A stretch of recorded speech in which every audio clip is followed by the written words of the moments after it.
할렐루야. 사사기에 대한 말씀 우리 계속해서 보고 있는데요. 사사기는 총 1장에서 21장까지 구성이 되어 있습니다. 그래서 오늘 사사기에 나와 있는 성경은 1장에서부터 16장까지 사사들에 대한 이야기를 하고 있고요.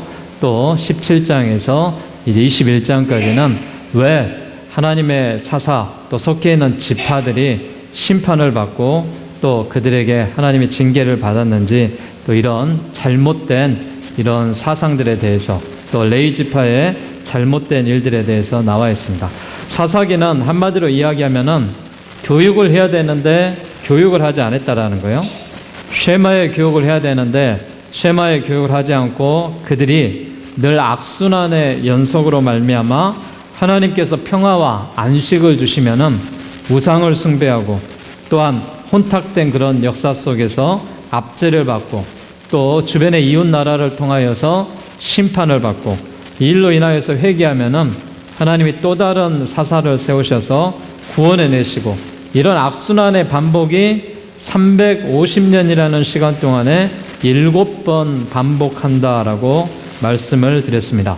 자, 사사기에 나와 있는 이 내용의 사사들을 보게 되면은요, 이 사사들이 각 지파별로 이렇게 진행해 나가서 하나님이 주시는 그런 모습 가운데 이들을 대표해서 나가는 이런 장면들을 보게 됩니다.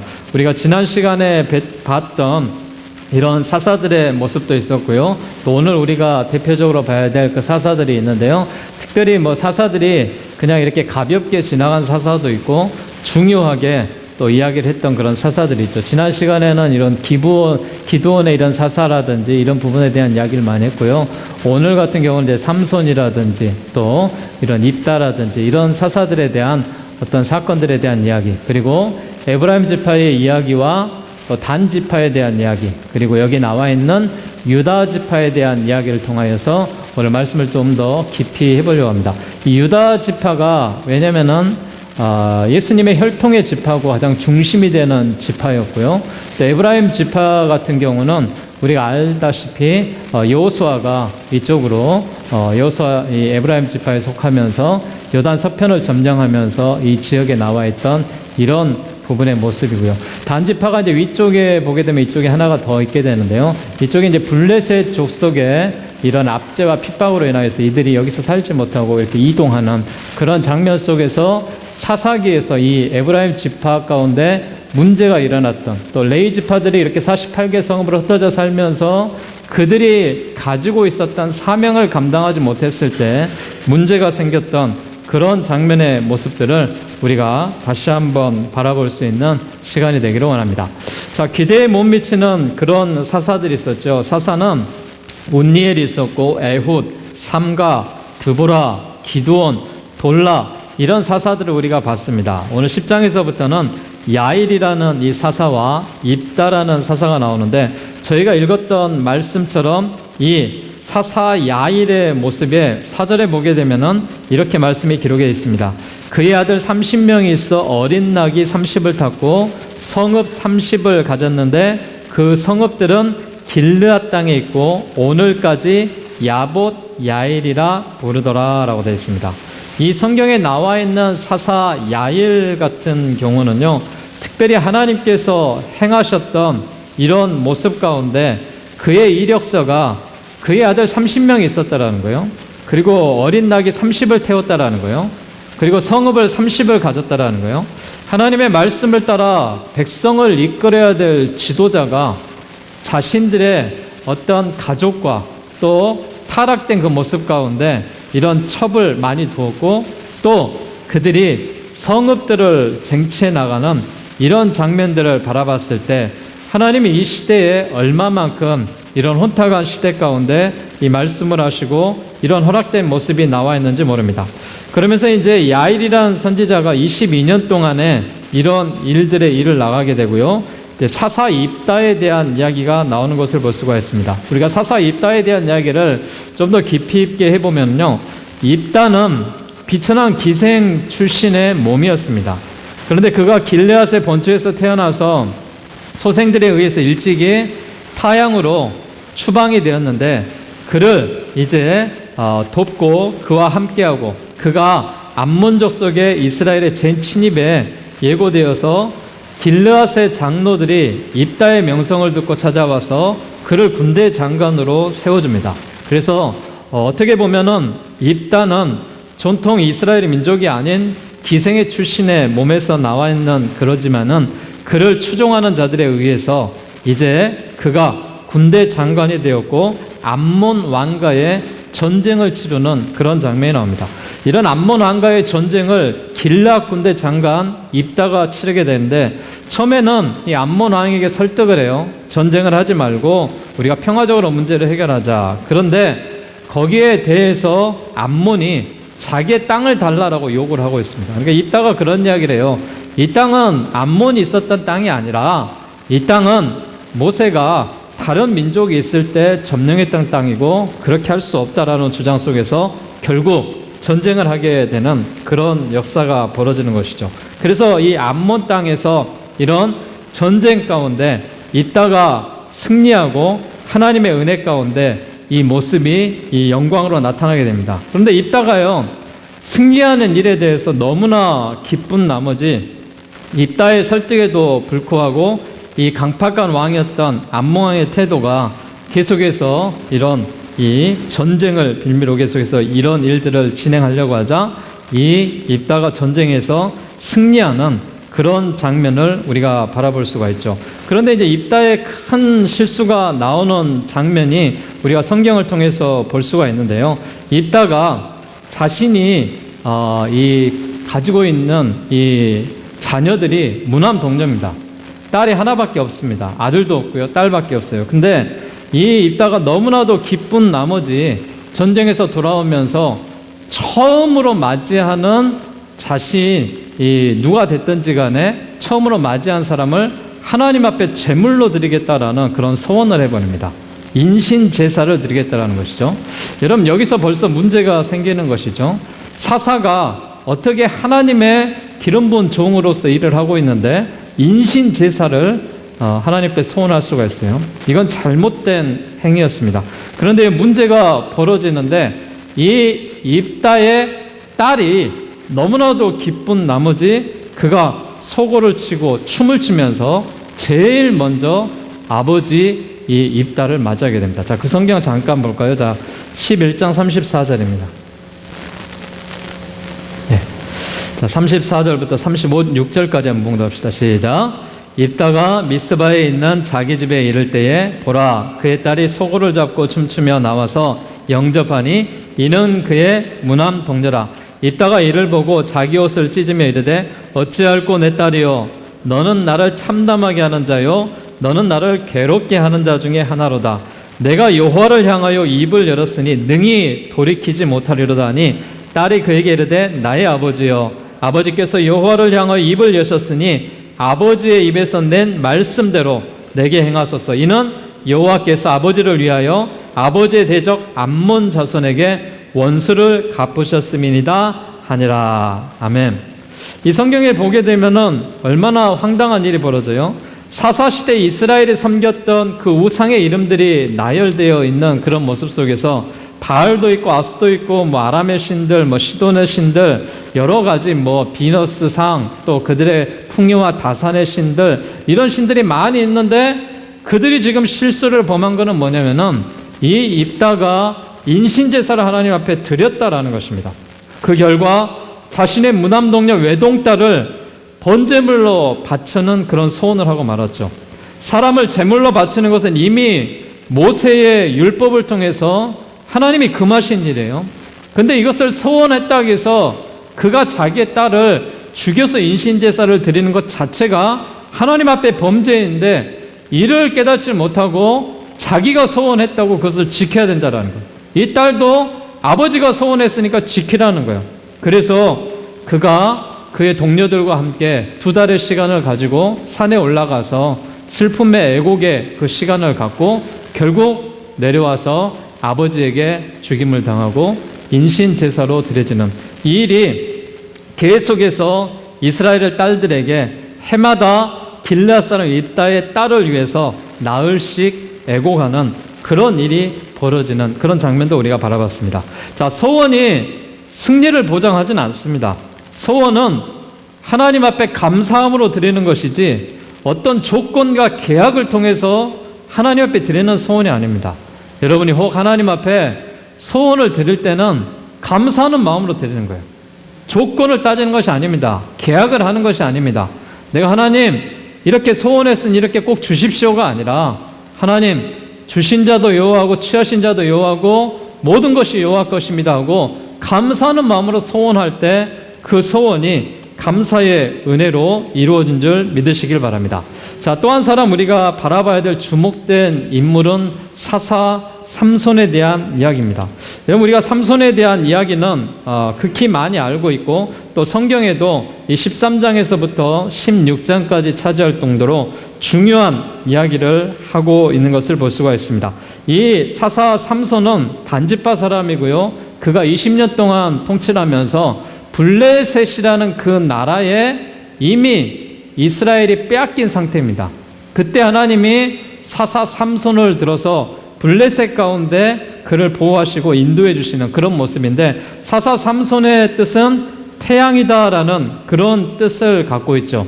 그는 나시린으로서 이 하나님이 주시는 그런 은혜의 모습으로 살아가고 있는데 유명한 사사 중 한 사람인 이 삼손이 복을 받은 사람이었고 여호와의 영이 함께한 사람이었습니다. 이런 삼손에게 맡겨진 두 가지 중요한 과제가 있어요. 첫째는 무엇이냐? 지금 블레셋 가운데 그들이 지금 붙잡혀 있는 이 모습 속에서 이스라엘을 해방해내는 겁니다. 또 하나의 사명은 무엇이냐? 그가 우상을 없애고 하나님을 만나 섬기는 민족의 개혁을 이루어야 되는 이런 두 가지의 사명을 가지고 있습니다. 그런데 그가 나시린으로 태어나서 반드시 지켜야 될 일들이 있었어요. 무엇이었냐면은 첫째는 포도주와 독주를 금해야 됐습니다. 두 번째는 뭐냐? 머리를 밀어서는 안 된다라는 것입니다. 세 번째는 시체를 가까이 하지 말아라. 이것이 이제 민수기 6장에 나와 있는 이런 나시린의 이 성별된 하나님께 바쳐서 구별된 이런 사람의 일들을 기록하고 있습니다. 그래서 지금 삼손이 주의해야 될 것은 무엇이냐면은 포도주와 독주의 쾌락에 빠지면 안 됩니다. 그리고 그가 모태에서부터 받았던 머리털을 밀면 안 됩니다. 그리고 죽은 시체를 만지면은 그가 나시린으로서의 그런 사명 가운데 큰 죄악을 저지르는 그런 범죄 속에 빠질 수밖에 없다라는 것입니다. 그런데 삼손이 이제 블레셋과의 싸움에서 여러 차례 승리를 거두긴 하지만은 그가 20년을 사사로 있으면서도 하나님의 기대에 미치지 못하는 우리가 잘 알고 있는 여러 가지 이 사건과 일들을 우리가 바라볼 수가 있었죠. 그는 부모의 반대에도 불구하고 블레셋 여인과 결혼을 합니다. 이만큼 고집이 센 자였고 또 그는 맨손으로 사자를 죽이고 나귀 턱뼈로 1000명을 죽일 만큼 힘이 세고 용맹한 그런 사람이 있다라는 것이죠. 나시림에도 불구하고 사자의 꿀을 취할 정도만큼 무분별한 그런 생활도 했고요. 또 이 사사임에도 불구하고 기생과 동침을 하며 이방 여인, 우리가 중요한 여인이 나오죠. 이 들릴라라는 여인의 사랑에 빠질 정도로 정욕에 눈이 먼 그런 사람이었다라는 것을 우리가 알 수가 있습니다. 이 일로 인하여서 하나님이 그를 징계하시고 그를 심판하시고 그를 범죄하시는 그런 장면 가운데 우리가 볼 수가 있는데요. 자, 성경 우리가 이 사사 삼손에 대한 이야기를 잠깐 우리가 들여다보면서 말씀을 보도록 하겠습니다.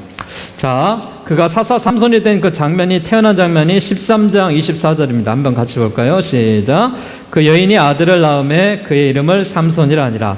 그 아이가 자라매 여호와께서 그에게 복을 주시더니 소라와 에스다올 사이에 마헤네단에서 여호와의 영이 그를 움직이기 시작하였더라. 하나님이 삼손에게 임하는 그런 장면이에요. 자, 14장 1절 보세요. 시작. 삼손이 딥나에 내려가서 거기서 블레셋 사람의 딸 중에서 한 여자를 보고 올라와서 자기 부모에게 말하여 이르되 내가 딥나에서 블레셋 사람의 딸들 중에서 한 여자를 보았사오니 이제 그를 맞이하여 내 아내로 삼게 하소서 하매. 그가 지금 하나님의 이런 민족으로 아내를 삼는 것이 아니라 블레셋의 그 사람의 딸, 그 딸을 아내로 맞이했다라는 거예요. 하나님이 가장 싫어하시는 것이 무엇이냐면은 하나님이 가장 싫어하시는 것은 섞이는 겁니다. 우상과 섞이고 세상과 섞이고 하나님의 정체성, 하나님의 백성의 그리스도인의 정체성의 사명을 잃어버리는 것을 하나님이 가장 싫어하는 거예요. 그래서 주일날은 교회 와서 하나님 섬기고 또 평일날은 집에 가서 우상을 숭배하고 또 부족을 의지하고 이런 것을 하나님 가장 싫어하신다라는 거예요. 그래서 여러분, 우리가 두 신을 섬기면 안 됩니다. 하나님만을 온전히 섬기고 하나님만을 믿고 그렇게 따르면서 나아갈 수 있기를 바랍니다. 자, 삼손이 얼마나 강한 자였냐? 14절 보세요. 삼손이 그들에게 이르되 먹는 자에게서 먹는 것이 나오고 강한 자에게서 단 것이 나왔느니라 아니라 그들이 사흘이 되도록 수수께끼를 풀지 못하니라. 그가 이제 삼손의 그 여자들과 함께 이제 32여 명의 사람들이 함께한 곳에서 수수께끼를 내는 장면이 나오죠. 그래서 수수께끼를 내면서 이 수수께끼를 마치게 되면은 너희가 그 재물을 가져갈 것이고 못 마치면 그 재물을 나에게 가져오라, 이런 수수께끼를 내면서 그가 힘을 자랑하고 또 지혜를 자랑하는 그런 장면이 나오는 것을 볼 수가 있습니다. 그가 15장 20절에 보면은 블레셋 사람의 때에 삼손이 이스라엘의 사사로 20년 동안 지냈다라는 기록이 있고요. 자, 16장에 가보게 되면은 드디어 이제 삼손과 들릴라에 대한 이야기가 나오는데 이 들릴라는 이방 여인입니다. 이 16장 4절 보시기 바랍니다. 시작. 이후에 삼손이 소렉 골짜기에 들릴라라는 이름을 한 여인을 사랑하며, 이렇게 되어 있습니다. 이 블레셋 사람 방백들이 그 여인에게 올라와서 삼손을 이제 꼬이라는 것입니다.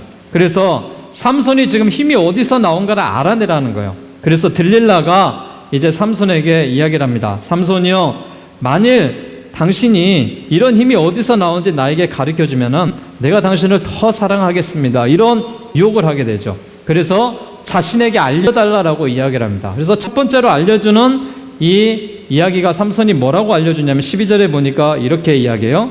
들릴라가 새 밧줄들을 가져다가 그것들로 그를 결박하고, 삼손이 제일 먼저 가르쳐줬던 건 뭐냐? 아무것도 쓰지 않은 새 밧줄을 가지고 나를 결박하면은 내가 약해져서 다른 사람과 같아질 것이다, 그렇게 합니다. 근데 그 일을 진짜로 들릴라와 블레셋이 있는 사람들이 새 밧줄을 가져다가 그에게 묶습니다. 그리고 나서 이 삼손에게 블레셋 사람이 쳐들어왔다, 그렇게 이야기를 하니까 그 밧줄을 다 끊어버리고 거기에 있는 힘을 다 이렇게 하는 것을 나타내게 되죠. 그러면서 이제 들릴라가 고민을 합니다. 내가 당신에게 속았다고, 어찌 나한테 이럴 수가 있냐고. 그래서 삼손이 또 한 번 이야기를 합니다. 뭐라고 이야기하냐면은, 자, 13절부터 볼까요? 다 봅시다. 시작. 들릴라가 삼손에게 이르되 당신이 이때까지 나를 희롱하여 내게 거짓말하였도다. 내가 무엇으로 당신을 결박할 수 있을는지는 내게 말하라 하니, 삼손이 그에게 이르되 그대가 만일 나의 머리털 7가닥을 배틀의 날실에 섞어 짜면은 되리라, 이렇게 말합니다. 이제 살짝 힌트를 주죠. 머리털에 대한 힌트를. 진짜 실제로 근데 들릴라가 그 머리털을 단단히 짜고 그에게 이르러서 삼손이 블레셋 사람이 왔다, 이렇게 이야기하자 다시 그 날실을 다 빼버리고 힘을 내는 그런 모습입니다. 들릴라가 참 여자가, 여기서 뭐라고 합니까? 15절에 되면 다시 봅시다. 시작. 들릴라가 삼손에게 이르되 당신의 마음이 내게 있지 아니하면서 당신이 어찌 나를 사랑한다 하느뇨? 당신이 이로써 3번이나 나를 희롱하고 당신의 큰 힘이 무엇으로 말미암아 생기는지를 내게 말하지 아니하였도다. 날마다 그 말로 그를 재촉하여 졸음에 삼손의 마음이 번민하여 죽을 지경이라. 그래서 여러분, 남자는 누굴 조심해야 돼요? 여자 조심해야 돼요. 절대 여자 조심하셔야 됩니다. 이쁘다고 따라가지 마시고, 내 집에 있는 아내가 최고 예쁘다라고 생각하시고 집에서 아내를 사랑하시기 바랍니다. 그래서 이 여인을 보면은 삼손도 참 3번이나 이렇게 했는데 그 여자가 했어요, 안 했어요? 들릴라가 다 했어요. 그럼에도 불구하고 그가 번민하면서 그 여자가 욕을 하자 마지막으로 그에게 이 소식을 알려주는 그런 장면이 나오는 것을 보는데요. 자, 이 삼손의 그 모습을 한번 봅시다. 자, 18절부터 보겠습니다. 시작. 들릴라가 삼손이 진심을 다 알려줌으로 사람을 보내어 블레셋 사람들의 방백들을 불러 이르되 삼손이 내게 진심을 알려주었으니 이제 한 번만 올라오라니 블레셋 방병들이 손에 은을 가지고 그 여인에게 올라오니라. 그 여인과 계약한 거는 뭐예요? 네가 지금 삼손의 힘을 빼는 방법을 알게 되면은 은을 주겠다라는 거예요. 돈을 주겠다는 거예요. 재물을 주겠다는 거예요. 그러자 삼손이 드디어 이런 이야기를 고백을 해버려. 17절에 진심으로 내게 너한테 말하는데 나는 나면서부터 삭도를 대지 않았다. 하나님의 나신이 되었다. 만일 내 머리가 밀리면 내 힘이 내게서 떠나고 나는 약해져서 다른 사람과 같게 될 것이다. 이런 이야기를 해버려. 아까 제가 말씀을 드렸죠. 나실인에 대한 사명 가운데 하지 말아야 될 세 가지를 이야기했어요. 하나는 뭐라고 했어요? 독주를 마시지 말 것. 또 하나 머리털을 밀지 말 것. 또 하나 시체를 만지지 말 것. 이 세 가지를 하나님 앞에 정하게 되면은, 부정하게 되면은 나신의 사명이 끝난 겁니다. 그래서 삼손의 힘이 하나님께서 왔다라는 사실을 그가 잊어버린 거예요. 그 일로 말미암아 들릴라가 삼손이여 블레셋 사람이 당신에게 들어닥쳤습니다. 그가 이미 머리털을 밀어버리고 힘이 없는 그 상황에서 밧줄에 묶여서 블레셋 사람들이 그를 잡아다가 21절입니다. 한번 봅시다. 시작. 블레셋 사람들이 그를 붙잡아 그의 눈을 빼고 끌고 가사에 내려가 놋줄로 매고 그에게 옥에서 맷돌을 돌리게 하였더라. 얼마나 비참해요. 눈을 빼버렸어요. 그리고 놋줄로 매도 이제 더 이상 끊을 수가 없어요. 옥에서 맷돌을 돌리는 그런 신세가 되었습니다. 결국 삼손이 이제 하나님 앞에 회개하고 반성하면서 그 두 눈이 감긴 속에서 참 가슴 아픈 그런 이 시간들을 보내게 되죠. 그러면서 머리털이 자라게 되면서 하나님 앞에 마지막으로 기도하게 됩니다. 하나님, 내가 저 블레셋 사람들에게 원수를 단번에 갚을 수 있는 힘을 달라고. 자, 28절입니다. 시작. 삼손이 여호와께 부르짖어 이르되 주 여호와여 구하옵나니 나를 생각하옵소서. 하나님여 구하옵나니 이번만 나를 강하게 하사 나의 두 눈을 뺀 블레셋 사람에게 원수를 단번에 갚게 하옵소서. 그러자 하나님이 그 삼손을 통하여서 힘을 주시고 그에게 두 기둥 사이에서 이제 그 모여있는 그 사람들에게, 블레셋 사람들에게 힘을 다해서 온 백성에게 이제 이런 하나님의 심판